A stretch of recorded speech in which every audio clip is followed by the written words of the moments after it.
Pessoal, vamos para mais uma aula e eu considero essa como a primeira aula que qualquer pessoa que quer estudar química precisa conhecer. Hoje nós vamos falar sobre modelo atômico e nós vamos falar sobre Dalton, Thomson, Rutherford e Bohr. Então, antes de mais nada, vamos pensar o seguinte: no ar temos milhares de átomos e moléculas. Vocês conseguem vê-los? É difícil, né? Eu acho que até o momento, estamos no ano de 2020, ninguém conseguiu ver um átomo. Pode ser que daqui a algum tempo isso seja possível, né? Então vamos entender primeiro o que é um modelo. Por que o nome modelo atômico? Modelo é uma representação, é uma forma para tentar explicar determinado fenômeno. Ou seja, o modelo não é algo definitivo, é uma possível explicação. Tanto que nós temos que lembrar que modelos não são verdades absolutas e eles podem sofrer alteração a qualquer momento. O que isso quer dizer? Agora, em 2020, até o momento, nós temos uma ideia para o modelo atômico. Porém, se daqui a algum tempo qualquer pessoa fizer uma teoria e conseguir prová-la, pode ser que esse modelo sofra alteração. Quando a gente fala da história do modelo atômico, muitas pessoas estão envolvidas. Falamos de vários cientistas ao longo de muito tempo. Porém, 4 merecem grande destaque. São os mais conhecidos. E é deles que eu vou falar na aula de hoje. O primeiro, mais famoso, é o cientista chamado John Dalton. Ele viveu de 1766 até 1844. Então, ele é um cientista do final do século XVIII até quase metade do século XIX. Não é algo tão antigo assim, né? Depois do Dalton, vem um senhor chamado Joseph John Thomson, que viveu de 1856 a 1940. Metade do século XIX e parte do século XX. Também temos, na sequência, Ernest Rutherford, que viveu de 1871 a 1937. Também já estamos no século XIX. E, por fim, Niels Bohr, o mais recente. Viveu de 1885 a 1962. Olha lá, já chegamos no século XX. Vamos ver quais são as principais ideias de cada modelo. Primeira coisa, temos que entender. A palavra átomo vem do grego e ela significa indivisível. Vamos começar com Dalton. O modelo de Dalton é um dos primeiros modelos atômicos mais famoso. Ele é do ano de 1808 e ele é considerado e conhecido como modelo bola de bilhar. Por quê? De acordo com Dalton, o átomo era uma esfera maciça e indivisível, semelhante a uma bola de bilhar. As ideias do Dalton principais eram de que os átomos eram arredondados e iguais para um mesmo elemento químico. Então, átomos de um mesmo elemento tinham o mesmo formato, o mesmo tamanho. Outra ideia do Dalton é que sempre havia o rearranjo de átomos durante algum fenômeno, alguma reação. Ou seja, daqui já começávamos a ter a ideia de que nada se perde, nada se cria. Então, os átomos se recombinavam para formar novas substâncias. E um dos avanços do Dalton é o uso de símbolos. Hoje, para quem já conhece e já viu a tabela periódica, esses símbolos são letras. Mas a ideia do símbolo começou com Dalton, só que ele usava desenhos para representar os elementos, assim como o que nós temos aqui embaixo. Então, por exemplo, uma bolinha sem nada representava o elemento oxigênio.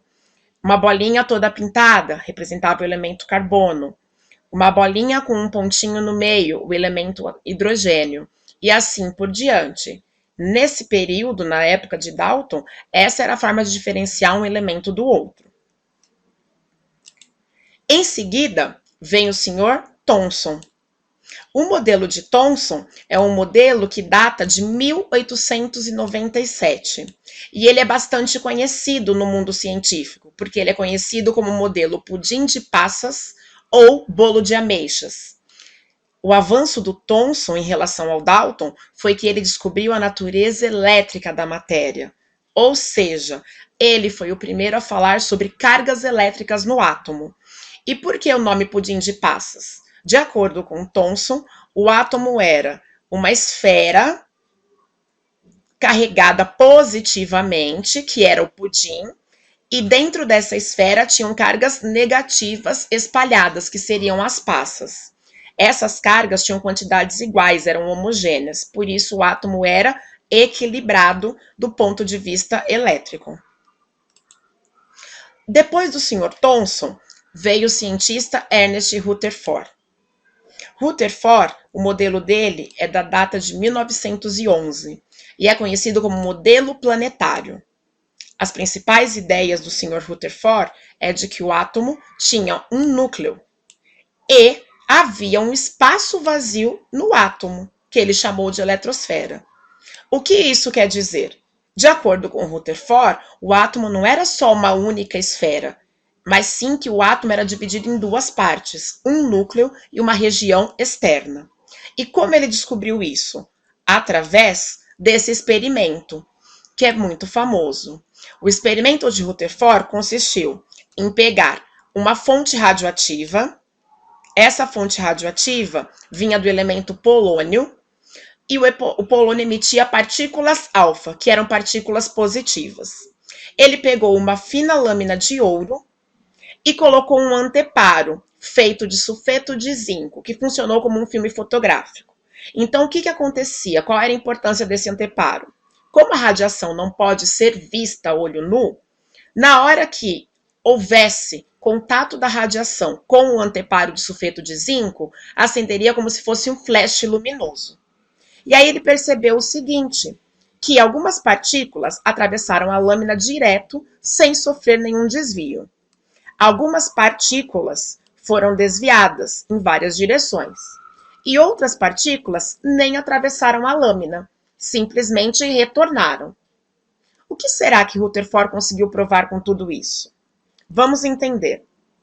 As conclusões do Sr. Rutherford. Partículas que atravessaram a lâmina sem sofrer desvio. Ele comprovou que havia um espaço vazio no átomo. Ou seja, o átomo tinha uma região externa, vazia, que permitia com que a radiação passasse por entre ele.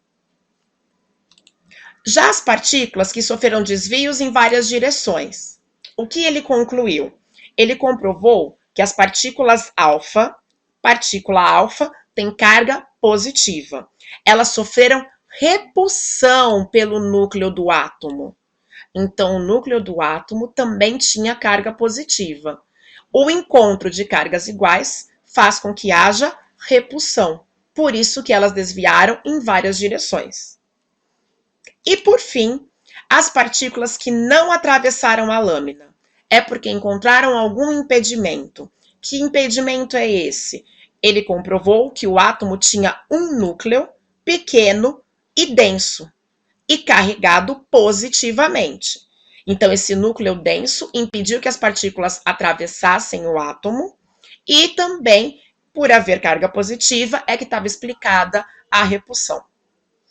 Rutherford ajudou os estudos para que viesse o Sr. Niels Bohr, que é conhecido como modelo atômico atual. Então, o modelo atual é do Sr. Bohr. Esse modelo é do ano de 1913 e ele também ficou conhecido como modelo planetário.